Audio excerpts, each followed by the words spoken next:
vous retrouver, mesdames et messieurs, ce mercredi. Mercredi, comme vous le savez, c'est Web Presse.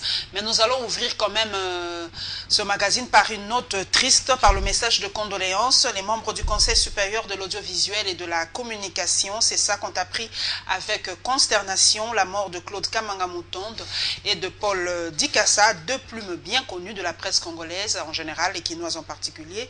Au nom du Conseil et du mien propre, je présente mes condoléances à leurs familles biologiques respectives, à Biwan et à l'UFC, deux organes auxquels ils ont respectivement rendu leur dernier service, ainsi qu'à toute la corporation qui perd encore là deux de ses meilleurs éléments. Kinshasa, le 23 février, Christophe Tito Ndombi, président du CESAC. Donc, vraiment, nous aussi, ici à Web Presse, nous sommes vraiment attristés par cette nouvelle, par la mort de Claude Kamanga Moutonde et de Paul Dikassa. C'était vraiment deux plumes, deux intelligences. Vraiment, la voix de Claude Kamanga, surtout à la radio, elle avait une très très belle voix radiophonique. Et Paul Dikassa faisait des belles analyses sportives. Vraiment, je crois que nous avons encore là perdu vraiment deux de nos meilleurs éléments. Et pour Web Presse, en tout cas, nous gardons une minute de silence en mémoire de nos confrères.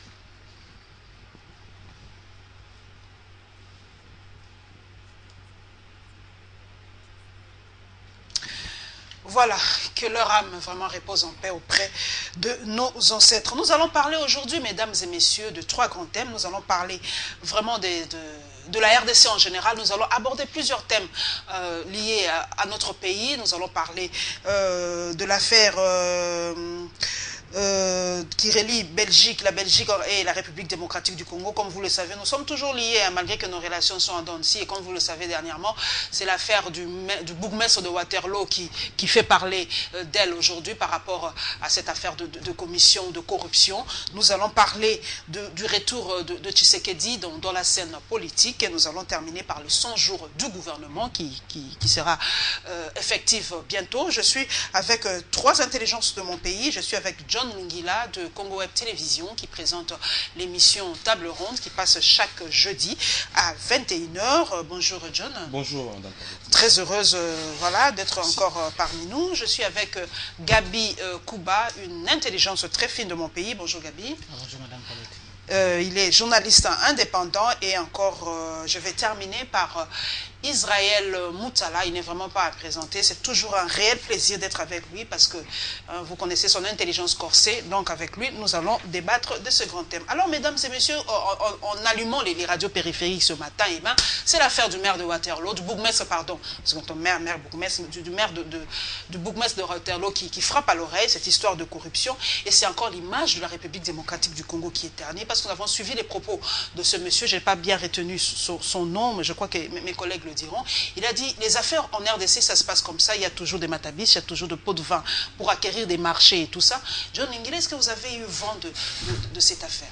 Effectivement, je l'ai suivi aussi ce matin avec regret. J'étais derrière au lit.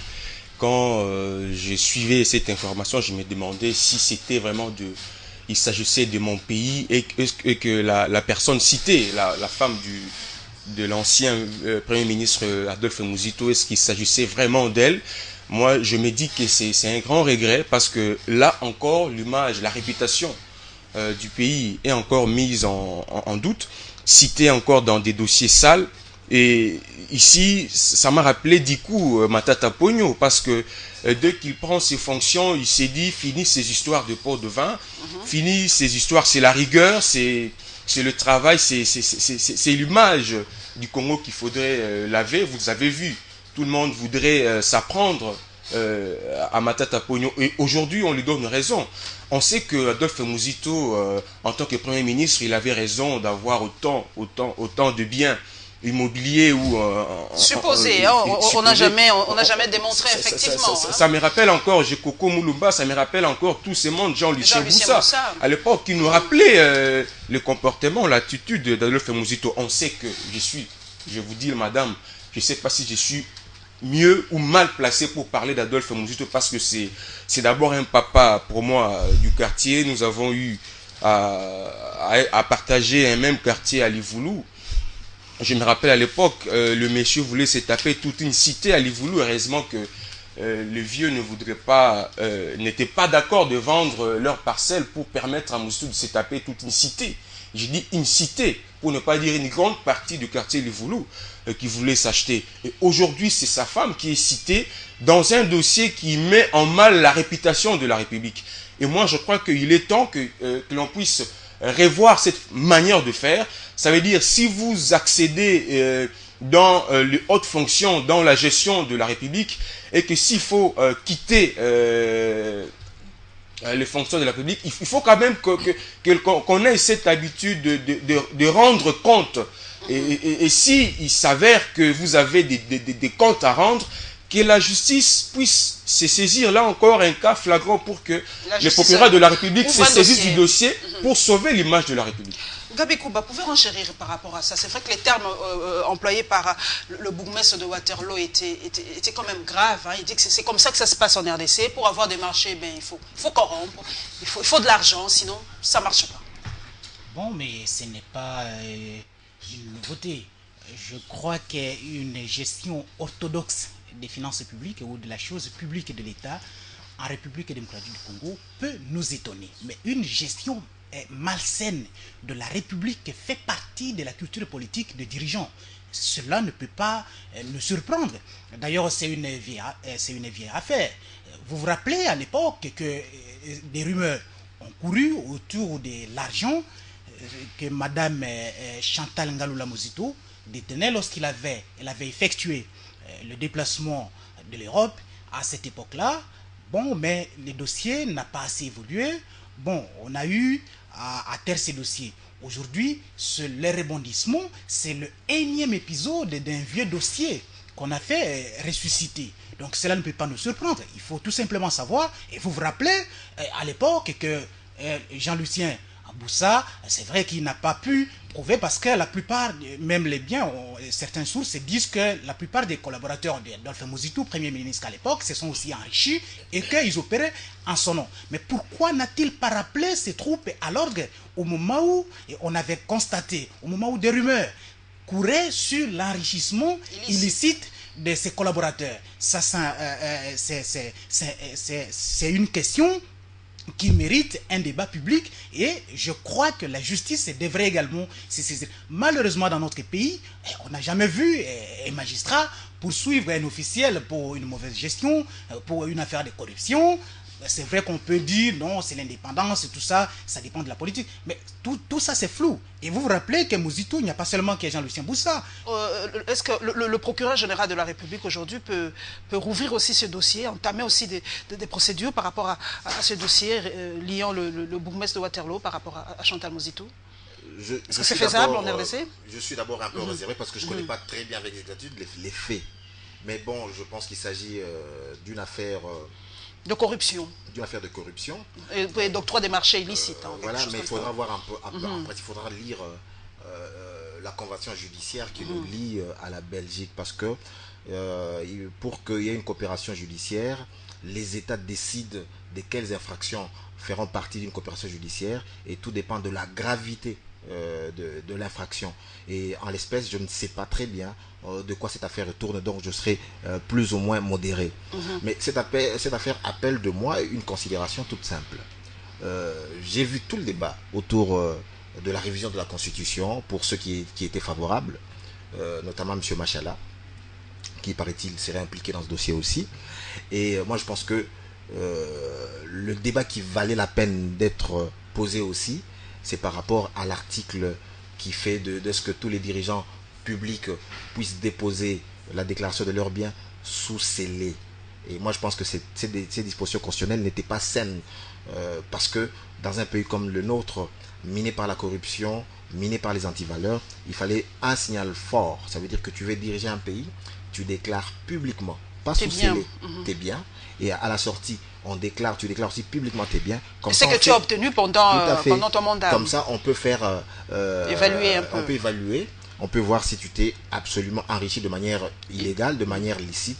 Mais alors le fait que il y a un flou par rapport aux déclarations de patrimoine de nos dirigeants entretient la corruption et c'est dommage. Je pense que dans un pays comme le nôtre, aussi pauvre, qui a besoin de chaque dollar pour son développement, il faudra absolument être impitoyable par rapport à l'opacité, par rapport à la corruption. Donc pour moi, le problème se trouve dans la Constitution. On va rebondir vraiment dans tout ce qui concerne notre pays. Je reste avec toi, Israël. Est-ce qu'on peut considérer aujourd'hui la République démocratique du Congo comme un paradis fiscal?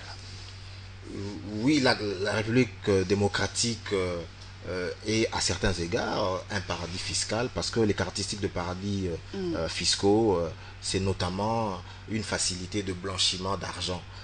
Et donc je pense que notre pays, vu la faiblesse de ses structures étatiques, il est facile de blanchir de l'argent ici. Donc moi, je n'aurai aucune peine aujourd'hui à ouvrir un compte, à y placer des millions de dollars, 200 000, 500 000 dollars. Personne ne me demandera d'où vient cette somme, où l'as-tu obtenu, et voilà. Donc moi, je peux bien aujourd'hui vendre peut-être de la drogue, des armes, et avoir de l'argent, du cash, et aller ouvrir un compte, donc sans aucune difficulté. Donc c'est une caractéristique d'un paradis fiscal qui justement qui favorise le blanchiment d'argent. Et je parle, le blanchiment d'argent, c'est aussi l'argent de la corruption. Ça veut dire que si je suis aujourd'hui corrompu, je peux prendre l'argent de cette corruption et l'introduire dans les circuits bancaires. Bref, donc nous avons des caractéristiques d'un État, d'un paradis fiscal. Et là-dessus, oui. Mais sur le plan de la fiscalité, je dirais que non. À cet égard-là, non. Parce que notre impôt sur le bénéfice est assez élevé. Il est autour de 30 ou 35% pour les personnes physiques et pour les personnes morales. Et donc là, ce n'est pas une caractéristique d'un paradis fiscal où la fiscalité est caractérisée par une basse, une faible ou une quasi nulle intensité fiscale. Donc voilà un peu, c'est un peu mitigé, mais sur la question du blanchiment d'argent, nous sommes un paradis fiscal. Oui, Gabi, vous pouvez répondre sur ça, parce que beaucoup de gens, vous êtes dans les secteurs des mines, hein, je poserai la question à John aussi, on dit que les sociétés minières brassent énormément d'argent, mais on ne sait pas où ça passe.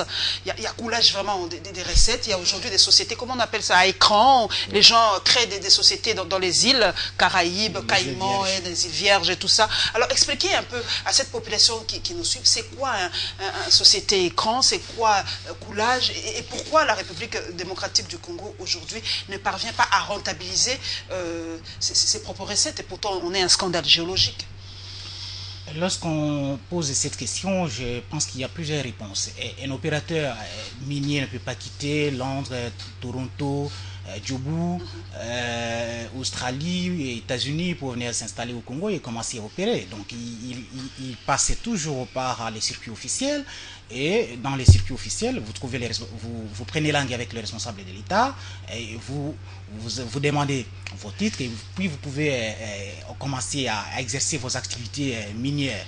Alors, quand on se concerne les sociétés qui sont les sociétés écrans, qui sont logées par exemple dans les paradis fiscaux, dans les îles Vierges notamment, les gens disent... Je ne sais pas, sans vous interrompre, oui. Vous avez suivi le dernier rapport, les banques HBSC qui a publié les noms de certains manias congolais, pas vraiment d'origine congolaise, mais qui exercent en République démocratique, qui ont des comptes faramineux. Ah oui, mais ça c'est très étonnant. C'est très étonnant parce que quand vous regardez la situation, vous n'avez pratiquement pas d'opérateurs miniers congolais. Vous n'avez pas d'hommes d'affaires, mais vous avez souvent des responsables de l'État qui sont en partenariat avec ceux qui viennent. Et dans ces cas, il est difficile de dissocier la gestion de la République, les responsables, la responsabilité au niveau de l'État, et puis avec les intérêts. Il existe des conflits d'intérêts entre la gestion de l'État et puis la participation, par exemple, de certains dirigeants ou des ex-dirigeants qui ont déjà des informations. La plupart des entreprises, par exemple, du Katanga, et quand vous regardez, soit on est les Congolais qui sont là dans les postes de décision, soit il est un ancien responsable de l'État, soit un ancien directeur de la GCAMIL, et les gens qui connaissent tellement le circuit, mais aussi au niveau actuellement, parce que le système étant ce qu'il est, il ne faut pas vous attendre à ce que... Vous savez que le business marche parfois, rime parfois avec la mafia. Donc il ne faut pas vous étonner que la mafia et le business marchent ensemble. Maintenant, c'est au niveau de la République. Au niveau de la République, d'assainir la situation. Quand les gens s'interrogent, bon, on exploite des minerais, du Katanga, tout ça, et puis les gens restent toujours pauvres. Mais... comment voulez-vous qu'une entreprise, les multinationales par exemple, ou les consortiums qui viennent dans ces domaines-là n'ont pas la vocation de venir développer les pays qui les accueillent. Ils ne sont pas des philanthropes. Juste, voilà, ils ne font pas l'humanitaire. Ce n'est pas le CICR. Ils viennent pour le business. C'est à vous de jouer correctement votre participation.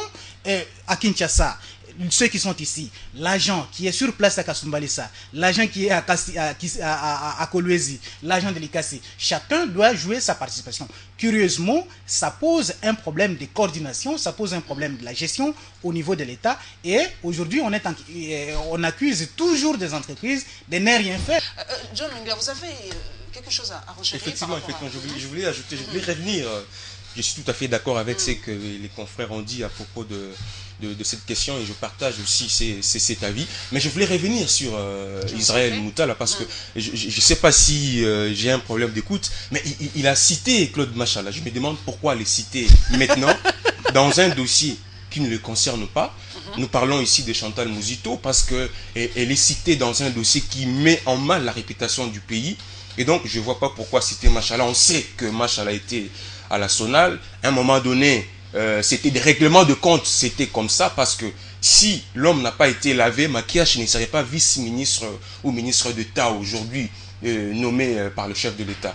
Et donc, il est vrai que Machala, à un certain moment, il a été... Cela me pousse à vous poser la toute dernière question avant de passer à autre chose. Est-ce qu'on fait des contrôles pour ceux qui seront nommés? Est-ce qu'on connaît leur CV, leur parcours, en fait, pour qu'un jour on ne se réveille pas avec quelqu'un qui a un dossier sale dans le tiroir? En fait, c'est ça. Heureusement, je dis sur cette question de l'affaire du bourgmestre de Waterloo en Belgique, j'étais réservé. J'ai dit ici, j'ai cité le nom de Claude Machala, pour une simple raison. Il s'acharnait à vouloir réviser la Constitution pour qu'on octroie au chef de l'État un troisième mandat. Et d'ailleurs, c'est son candidat. C'était un peu ça. Mais je disais que moi la question qui était là, c'était quoi? Qu'il y avait des dispositions qui devaient plus attirer notre attention pour assainir la gestion, la gouvernance. Et parmi ces dispositions, notamment la disposition relative à la publication du patrimoine. Parce que notre système fait que le patrimoine de nos dirigeants est scellé. C'est à la justice. On connaît ce que c'est la justice dans notre pays, donc voilà, il n'y a pas grand-chose à... Alors, mais tu as posé une question importante. Vous allez répondre. Pour des raisons de pédagogie, pas celle-ci.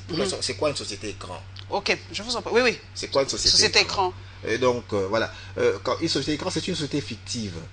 Qui n'existe pas. Qui n'existe pas. Ça veut dire qu'à côté de sociétés réelles, qui sont ici comme Marsavco, comme BCDC, comme KCC, comme TFM, on peut créer une autre société. Ça sont des sociétés réelles qui ont des activités, qui ont du personnel, qui ont de l'exploitation, qui ont des activités ici. On peut créer une autre société qu'on appelle une société écran, en rapport avec ces sociétés-là.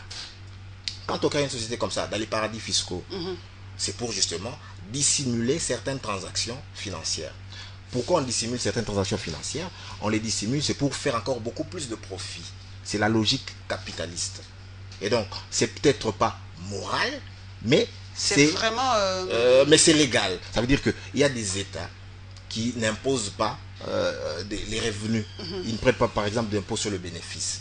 On a vu que Google, par exemple, donc c'est pas un scandale, parce que je vois ici qu'on s'attaque parfois aux sociétés congolaises, au KCC, au TFM, au ceci, c'est vrai.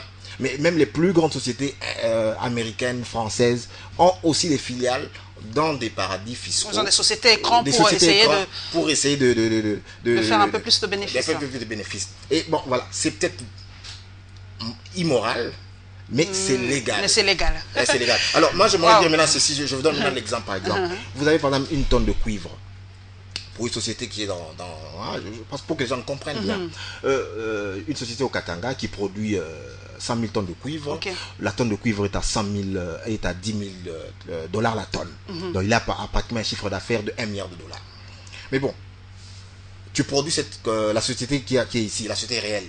Elle produit les 100 000, mais c'est sa production à elle, c'est sa marchandise. Elle la vend. Elle peut la vendre elle peut vendre cette tonne là-bas elle peut la vendre à 5 000 à sa société écran. C'est qui réduit les marges pour le fisc congolais.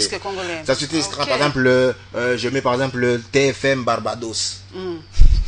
TFM Barbados qui a acheté la tonne de cuivre à 5 000 peut le revend à 10 000. Et donc les revenus qui seront issus, parce que les revenus qui seront issus de cette transaction là-bas ne seront pas reconnus ne seront pas fiscalisés en RDC, en vertu du principe de la territorialité de l'impôt. Parce que cette société n'est pas basée en RDC. Elle a fait ses transactions à l'extérieur, au Barbados. Tout ça, voilà. Donc, voilà un peu comment est-ce que... voilà. Alors c'est une société qui est ici, mais qui peut être détenue par plusieurs sociétés écrans. Donc des sociétés fictives, justement. Voilà un peu... Voilà. Alors, voilà un peu le rôle de ces sociétés écrans. C'est soit le blanchiment d'argent ou soit l'optimisation fiscale.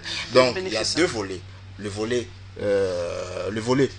immoraux mais légal, mais il y a le volet aussi un peu immoraux et illégal qui est le blanchiment d'argent. Et donc voilà, je voulais revenir parce que il a expliqué voilà, il m'a amené dans un dossier que je n'aborde pas, mais je voulais revenir à ce que je disais avant.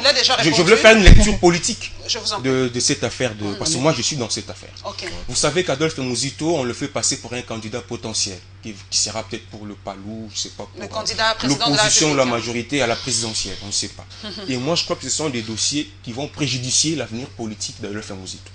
Il est temps, moi je pense qu'il est temps qu'il puisse ou qu'elle puisse s'expliquer. Si peut-être la justice congolaise ne pourra pas, aura des réserves parce que Antoine Gizenga est incrusté derrière Muzito ou nous sommes les descendants d'Antoine Gizenga, donc on doit faire attention. Moi je crois que la justice, si elle ne le fera pas, mais elle-même, moi en tout cas je la conseille de le faire, de s'expliquer et de tout faire, même s'il faut mentir, de mentir pour chercher à avoir raison au lieu de se taire. C'est grave ce que tu dis là. C'est très grave ce que tu dis. Non, on est habitué. Mentir, non, c'est grave ce que tu dis. Mais la démagogie, oui. Pour mentir, bon. De faire même la démagogie. Je dis clairement sur ce dossier, je ne vais pas trop m'exprimer. Mais bon, mais je note quand même que la personne de Chantal Muzito dépend Adolphe Muzito. Mais ils sont liés. Oui, ils sont liés par les mariages. L'un touche l'autre. Alors jusque-là, moi je pense que comme le dossier... Attendons d'avoir les... Parce qu'on n'a pas encore donné les éléments. De quoi s'agit-il? Corruption dans quelle affaire? On ne connaît pas très bien. Moi je dis... L'obtention des marchés. Attendons. Il s'agissait de quelle société? De quel marché? Voilà. Ayons les éléments probants pour tabler là-dessus. Mais pour le moment, elle bénéficie comme tout Congolais de la présomption d'innocence. Et donc faisons attention. Donc nous on commente le fait. Oui, mais nous commentons le fait. Les faits ne sont pas encore là, parce que si je te pose de quelle corruption il s'agit, de quelle société il s'agit, tu me réponds. On se base des éléments qu'on nous a présentés. Elle a été citée normalement. Je suis d'accord qu'elle ait été citée normalement. Il y a le monsieur, comment il s'appelle? Son nom m'échappe. Le bourgmestre de Waterloo. Il y a une procédure, justement j'ai dit, il y a une procédure. Alors, attendons les faits. La justice belge, elle est très rigoureuse, très rigoureuse. Je reviendrai sur ce plateau. Et vous allez voir, quand on aura tous les faits, parce que la justice belge ne va pas se défiler comme la nôtre, elle va instruire jusqu'au bout cette affaire. Parce que M. Decroix est une personnalité éminente en Belgique. Il a été plus de 20 ans, mais bourgmestre de Waterloo. C'est pas n'importe qui. C'est pas n'importe qui. C'est une grande personnalité en Belgique. Et donc, si la justice belge arrive à mettre la main sur une telle personnalité, c'est qu'elle a des raisons justement de penser qu'il y avait des actes, en tout cas frauduleux, qui ont été commis. Là, ça c'est par rapport aux sociétés. Je ne reviens pas sur ces sujets parce que je pense que les deux confrères sont souvent sont très intéressés par ces dossiers, mais je reviens sur les sociétés. Je vous en prie. Vous savez, au même moment que l'on tenait les forums Indaba en Afrique du Sud à Cape Town, au même moment, les activistes de la société civile organisaient aussi leur contre-sommet. Donc, un peu les sommets alternatifs. J'ai assisté aux deux sommets. Et lorsque vous soulevez la question des sociétés écrans, les gens ont fait beaucoup d'interventions, par exemple, étaient axées sur les marchés boursiers. Pourtant, rien d'anormal pour une entreprise d'aller dans les places boursières. Parce que quand vous êtes coté en bourse, vous êtes à Toronto, Francfort, CAC 40, ainsi de suite, Nikkei, ça vous permet d'entrer en contact avec d'autres milieux d'affaires et pour développer vos projets. Il y a des sociétés congolaises déjà en bourse. Bon, jusqu'ici, je ne connais que Alpha Mine, qui est une nouvelle société installée à Walikale. C'est la première société qui va travailler dans la filière standifère. Mais jusqu'ici, on a cette société est listée en bourse. Quand tu dis que les Congolais ne sont pas Congolais, ça veut dire que c'est des capitaux toujours étrangers. Alpha Mine, c'est des Canadiens. Bon, Alpha Mine, c'est canadien, mais c'est un responsable congolais. Mais jusqu'ici, je n'ai pas encore vu des vrais opérateurs miniers congolais avec des capitaux, avec des fonds propres. Donc, ça pose un problème. Or, je reviens par rapport à votre question. La plupart d'entre eux demandent de couper des liens entre les entreprises. La plupart des activistes, par exemple, de la société civile, demandent de couper des liens entre les marchés boursiers et les entreprises. Ce qui est totalement incompréhensible, à mon avis, parce que c'est difficile pour une entreprise de développer un projet dans une zone comme le Grand Kivu où il n'y a presque rien. Où l'État, par exemple ici au Congo, si vous voulez développer votre projet, vous allez dans quelle banque pour obtenir des crédits? Je doute fort que beaucoup de banques ici aient un chiffre d'affaires de 5 milliards de dollars. Or, quand vous regardez une société comme Alphamine qui a dépensé juste pour l'exploration plus de 60 millions de dollars. 60 millions de dollars, ça fait une entreprise pratiquement ici à Kinshasa. Peut-être que pour les conditionnements de l'eau, ça peut faire une entreprise rien qu'avec 500 000 dollars. Or, quand vous avez 60 millions, c'est déjà une grande entreprise. Prenons le secteur du pétrole par exemple. La société Soko a foré ici au Bas-Congo 3 puits secs. Ça fait pratiquement 100 millions de dollars. Les 100, ah oui, mais 100 millions de dollars, quand vous avez foré et que ça n'a pas rapporté, vous avez fait une perte. Vous avez fait une énorme perte. Donc, on ne peut pas couper ces marchés boursiers. Mais là où c'est regrettable, avec ces sociétés écrans, par exemple, les gens qui ont acquis des titres miniers au Congo, qui, après 5 ans, 7 ans, 10 ans, n'ont pas développé un quelconque projet, n'ont pas exercé leurs activités. Pourtant, ils étaient en train, tel est allé, on ne peut pas non plus, parce que vous avez des traders qui ont choisi comme métier de faire ce travail-là, la spéculation. Et c'est un métier que moi, personnellement, j'aime beaucoup. Si j'étais dans un pays anglo-saxon, je le ferais très bien. Vous avez des traders. Tel a obtenu un titre que, par exemple, chez moi, à Boulungu, ou chez Israël, à Katakokombe, il va à Londres, il va vendre à X, X va vendre à Y, Y. Et l'État, ici, au niveau du Congo, il vous dit, bon, voilà, j'ai un carré minier, par exemple, en Boujima, j'ai un carré minier à Idiofa, qui n'a jamais exploité. Et je crois que c'est l'une des raisons qui fait que le code minier soit révisé en ce moment-là. Lorsque, c'est l'une des raisons évoquées par les officiers, en ce moment-là, quand vous avez obtenu votre permis de recherche, il ne sera renouvelable qu'une seule fois, pour lutter également contre ces gens de société. Mais aussi longtemps que le business va se développer, les méthodes seront encore de plus en plus sophistiquées pour que les mêmes sociétés opèrent au Luxembourg, en Suisse, aux îles Vierges et un peu partout. Donc, les problèmes persistent encore.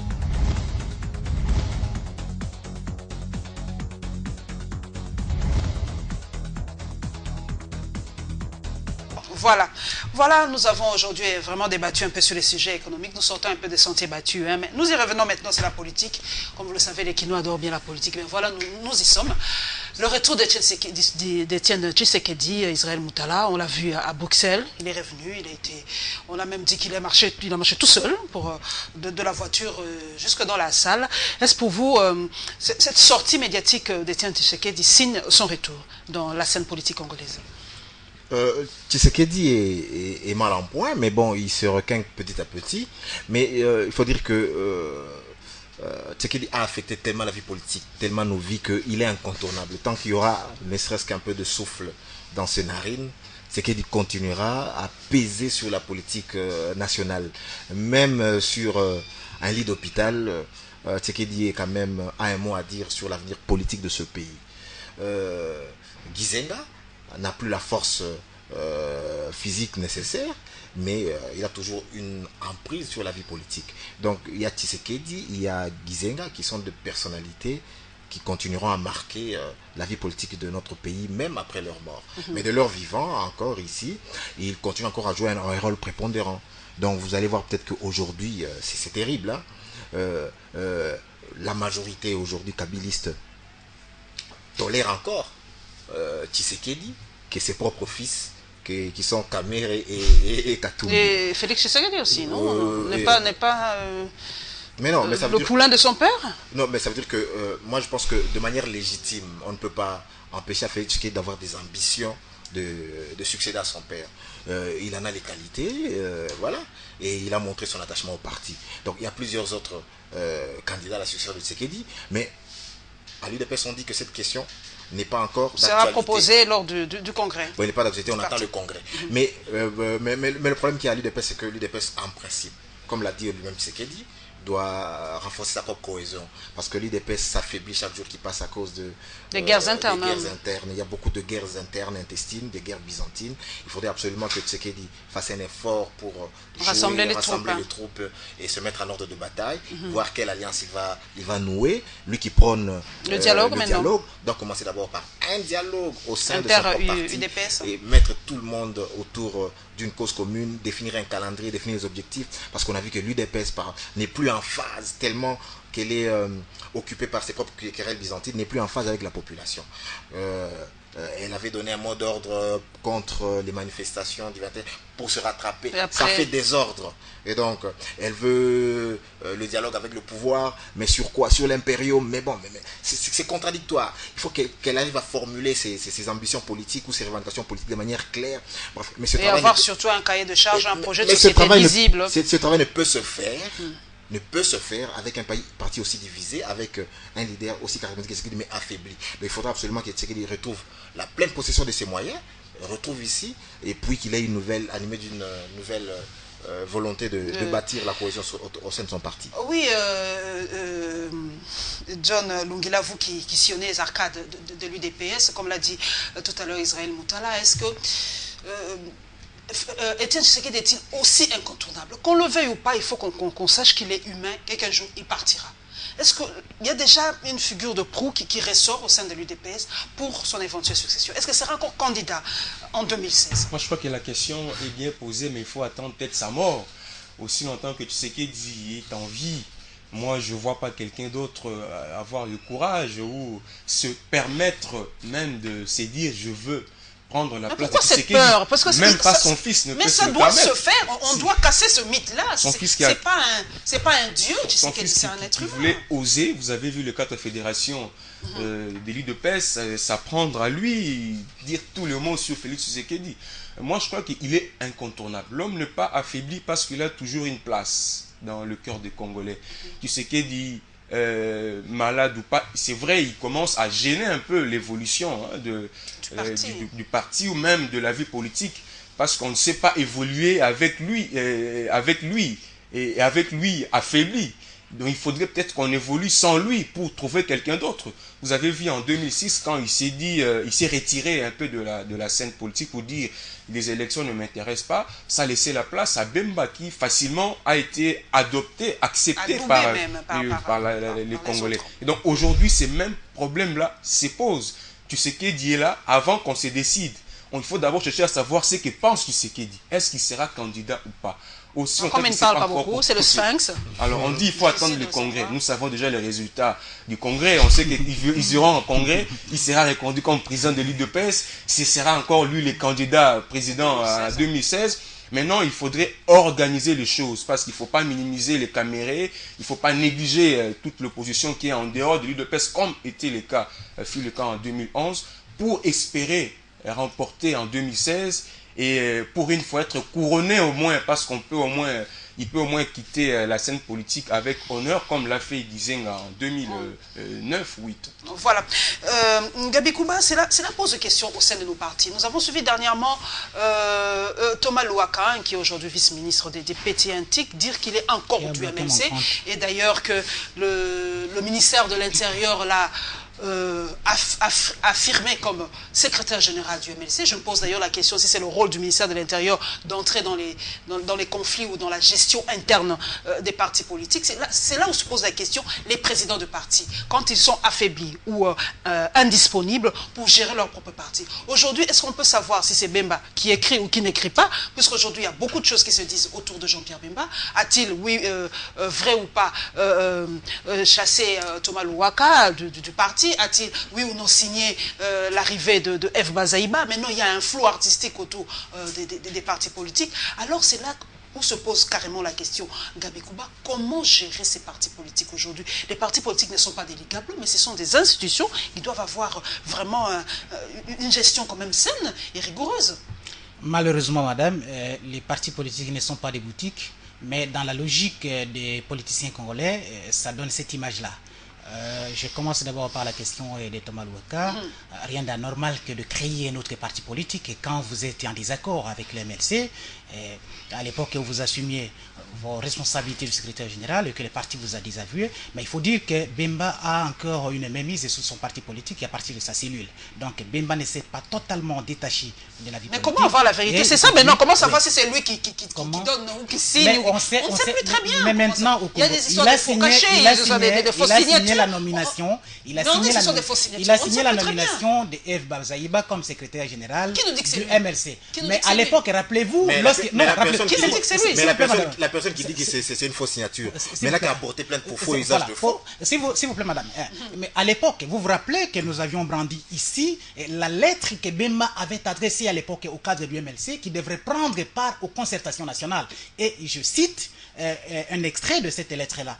Vous allez là-bas pour apporter votre intelligence et contribuer à l'avancement de la République démocratique du Congo et non pour un partage équitable et équilibré du pouvoir. Et c'est Thomas Louaka qui avait lu cette lettre-là. Donc, le fait que Thomas Louaka entre au gouvernement de cohésion nationale à partir des résolutions des concertations nationales, c'est une sorte d'auto-exclusion. Donc il n'y a pas match à ce niveau. Mais là où ça gêne, quand vous êtes en désaccord avec un parti, ayez l'essence et de l'honneur, démissionnez de votre parti. Les partis, c'est la chose la plus facile à créer au Congo. Il est très difficile de créer une entreprise en République démocratique du Congo que de créer un parti politique ou une église. Parce qu'à 10 heures... Non, c'est devenu facile quand même de créer une entreprise. Avec le guichet unique, Matata quand même, on n'a pas cité les démarches. Avec les guichets uniques, mais une entreprise au sens propriétaire, non seulement avec les documents, mais un parti politique, vous pouvez avoir les documents, vous pouvez avoir votre épouse, un neveu, et puis ça fait un parti politique. Mais pour une entreprise, il faut avoir un capital réel, il faut avoir un fonds, il faut avoir un siège, et ainsi de suite.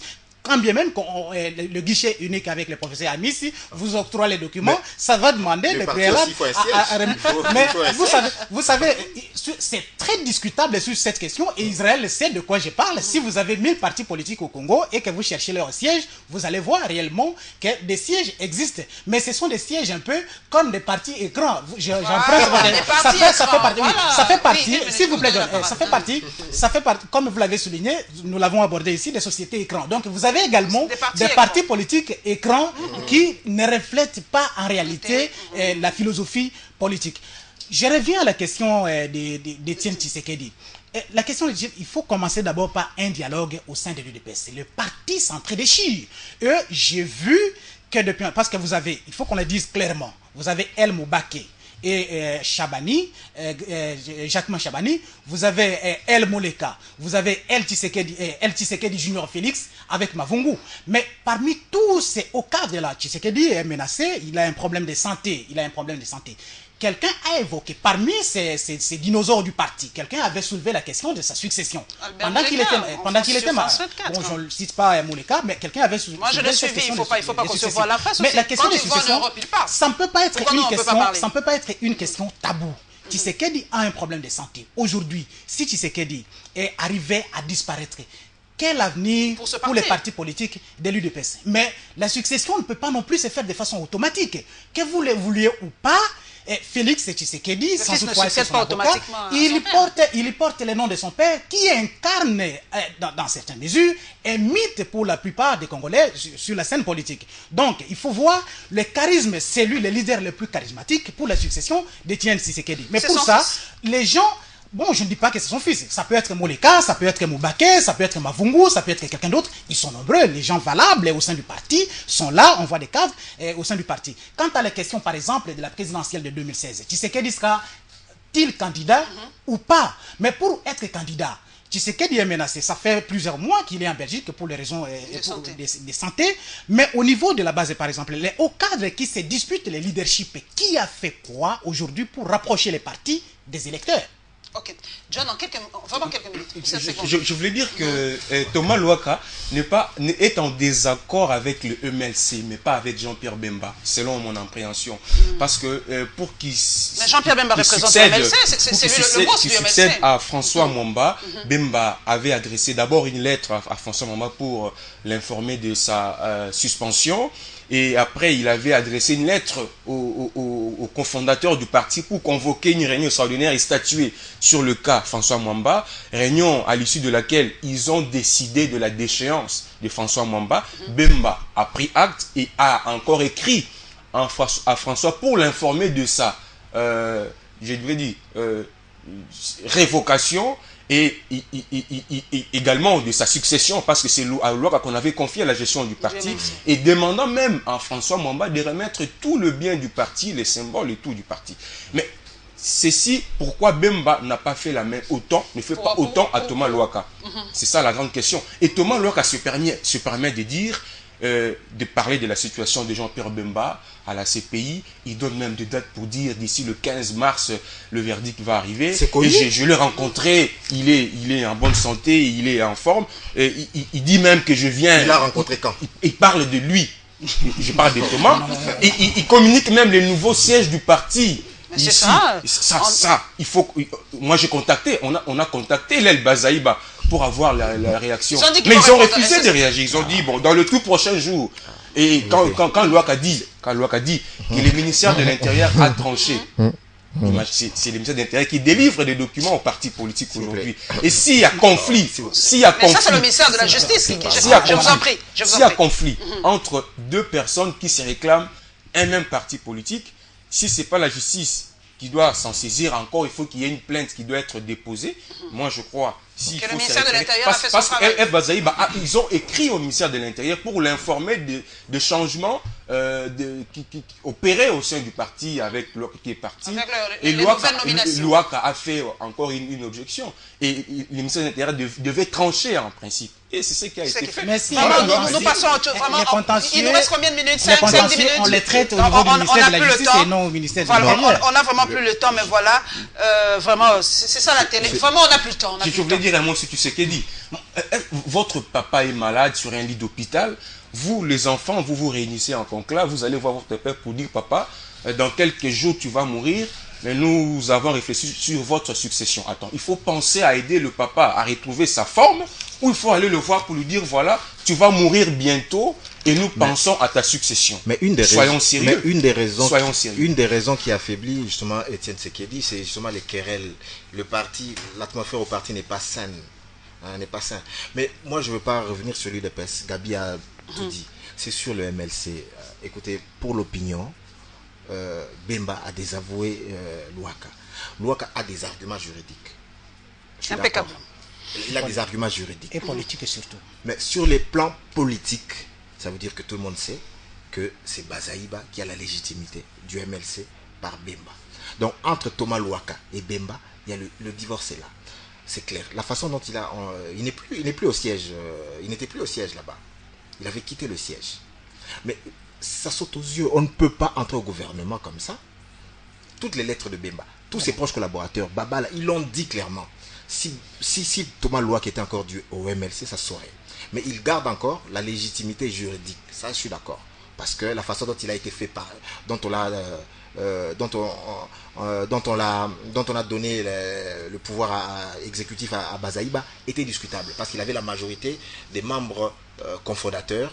Là, je suis d'accord. Avec Jacques Ndjouli, qui était à la CENI, personne. Je suis d'accord. Il a des arguments juridiques. Mais sur le plan politique, il n'est plus du MLC. Sur le plan politique, il a été désavoué. C'est Bazaïba qui a la légitimité et les Babala. Ça, c'est clair. Voilà, mesdames et messieurs, la télé, c'est le temps. On n'a pas pu aborder les 100 jours du gouvernement. Je crois que la semaine prochaine, on le fera. Je crois que la semaine prochaine, on va parler de ces 100 jours. Mais comme vous le savez déjà, Forum des As a titré sur la grogne au PT1TIC. Ce malaise indique, serait consécutif au dédoublement des tarifs des télécommunications en RDC. Comme vous le savez, les télécommunications posent encore problème. Comme l'a dit la dépêche de Brazzaville, colère des télécoms suite aux pertes estimées à des millions de dollars. Comme vous le savez, les réseaux sociaux sont encore un peu bloqués. L'Internet ne marche vraiment pas dans sa capacité. Mon compte Twitter est bloqué. Voilà, les Twitter, voilà, tout est encore bloqué et les pertes sont estimées vraiment à des... Combien ils ont dit? En tout cas, les pertes approcheraient les 13 millions de dollars américains.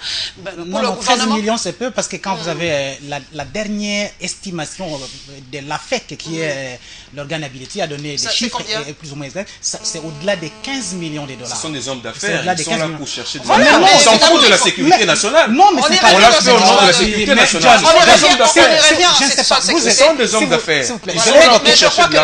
Je l'ai évoqué une fois ici. Vous avez trois secteurs clés. Vous la maintenez avec quel argent? Vous avez l'argent. Vous avez trois secteurs clés. C'est pas avec l'impôt que de ces gens là-bas que vous avez trois secteurs clés qui contribuent plus au budget de l'État. Et parmi ces trois secteurs clés, vous avez les télécoms. Or, quand les télécoms ne marchent pas, et les budgets en question, par exemple, lorsque les gens disent que le budget c'est 8 milliards, non, ce ne sont que des prévisions, ce n'est pas l'argent liquide. Voilà. Or, dans ces prévisions-là, vous avez un secteur très important comme les télécoms qui contribue plus à ces budgets-là. Et amputer, voilà, et bloquer par exemple les fonctionnements de ces secteurs-là, c'est amputer le gouvernement de ses moyens. Donc le gouvernement a coupé en quelque sorte l'arbre sur lequel il est assis. Voilà, c'est vraiment l'affaire, c'est vraiment l'affaire. Merci à toute l'équipe technique, merci à Alain Bolikangwa, Gilles Chibambe, merci à Maïlo Bumba à la régie, merci à vous mesdames et messieurs pour votre fidélité à cette émission. Merci encore à tous mes followers, hein. On se bat quand même pour accéder à ces réseaux sociaux, qu'on le veuille ou pas. Ça fait partie intégrante des télécommunications aujourd'hui. Nous avons tout un ministère chargé de péter un tic, et moi je le dis haut et fort, si ça ne va pas, eh bien coupez les NTIC et laissez-nous les postes de télécommunications, parce qu'on n'y peut pas, on ne peut pas vivre sans les NTIC en ce plein 21e siècle. Sécurité ou pas, bien sûr, comme le dit John Lungila, question sécuritaire, mais je crois que la sécurité est garantie. L'Est, maintenant, les FRDC... La sécurité et l'économie ne sont pas incompatibles. Les FRDC ont lancé la dernière offensive contre les FDLR, donc le pays va mieux, le pays est debout, et je crois qu'on peut nous remettre les NTIC. Ça sera vraiment une très très bonne chose, et on se retrouvera le mercredi prochain.